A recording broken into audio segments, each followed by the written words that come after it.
Iran America போரால் Hormuz ஜலசந்தி மூடப்பட்ட நிலையில் அங்கு சிக்கித் தவிக்கும் இந்திய கப்பல்களை பாதுகாக்க இந்திய கடற்படை ஆபரேஷன் சங்லப் என்ற அதிரடி நடவடிக்கையை மேற்கொண்டுள்ளது.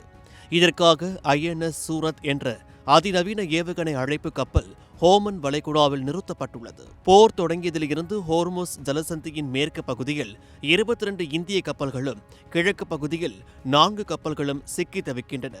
இதில் மொத்தம் 611 இந்திய மாலுமிகள் உள்ளனர். இவர்களை பாதுகாப்பாக அழைத்து வருவதுதான் கடற்படையின் முக்கிய பணி. சமீபத்தில் கடற்படை பாதுகாப்புடன் 3 இந்திய கப்பல்கள் ஆபத்தான ஹோர்முஸ் ஜலசந்தியை கடந்து வந்துள்ளன. சிவாலிக் என்ற கப்பல் 40,000 மெட்ரிக் டன் LPG-உடன் குஜராத் முந்த்ரா துறைமுகத்தை அடைந்தது. ஜகத் லால்கி என்ற கப்பல் அமீரகத்தின் ஃபுஜரயா இருந்து 81,000 டன் கச்சா எண்ணெயுடன் இந்தியா வந்து கொண்டிருக்கிறது. ஃபுஜரயா தாக்கப்பட்ட போதும் இந்த கப்பல் பாதுகாப்பாக தப்பியது குறிப்பிடத்தக்கது. 3வது கப்பலான நந்தா தேவி 46,000 டன் LPG-உடன் குஜராத் வந்தடைந்தது.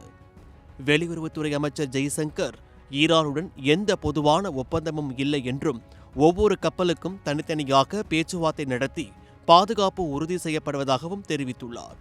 இந்தியாவின் எரிசக்தி தேவையில் 80% இந்த பாதை வழியாக வருவதால் இந்திய கடற்படை 24 மணி நேரமும் உஷார் நிலையில் உள்ளது.